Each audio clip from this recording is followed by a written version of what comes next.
Regarde tes mains, l'architecte. Elles sont pleines de projets, de chiffres et de futurs palais. Mais regarde bien tes poignets. Tu sens ces fils invisibles? Ce sont les fils du sang. On t'a appris que la famille est un port de paix, un refuge contre l'orage. On t'a menti. Pour celui qui veut l'excellence, la famille, c'est souvent le premier bureau de perception. Ils prélèvent un impôt sur ton audace avant même que tu n'aies encaissé ton premier succès. Ils ne te disent pas « je veux que tu échoues ». Ils sont plus raffinés que ça. Ils disent « reste avec nous, c'est risqué, l'argent change les gens ». En réalité, ils ne protègent pas ta sécurité. Ils protègent leur propre déni. Car si toi, tu réussis en partant de la même chambre, du même quartier, de la même galère, alors leur propre paresse n'a plus d'excuses. Ton ascension est l'acte de décès de leur médiocrité. C'est pour cela qu'ils te taxent émotionnellement.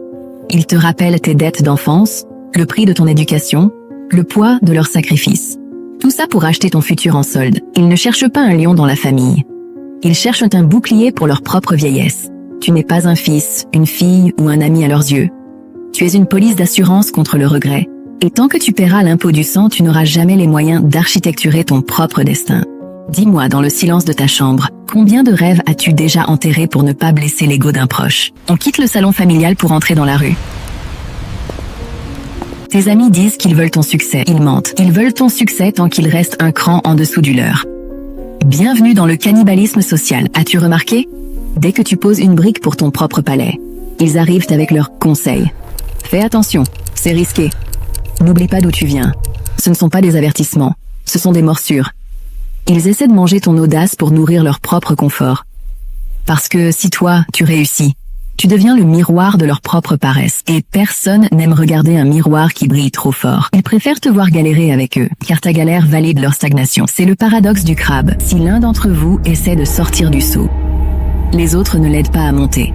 Ils l'attrapent par les pattes pour le ramener dans le noir. Écoute bien.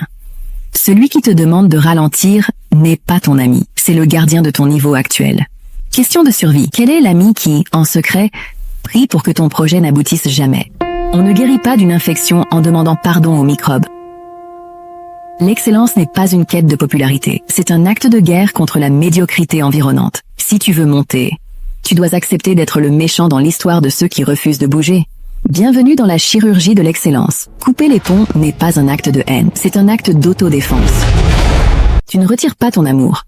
Tu révoques un accès privilégié. Ton génie, ton temps et ton énergie sont des actifs de prestige.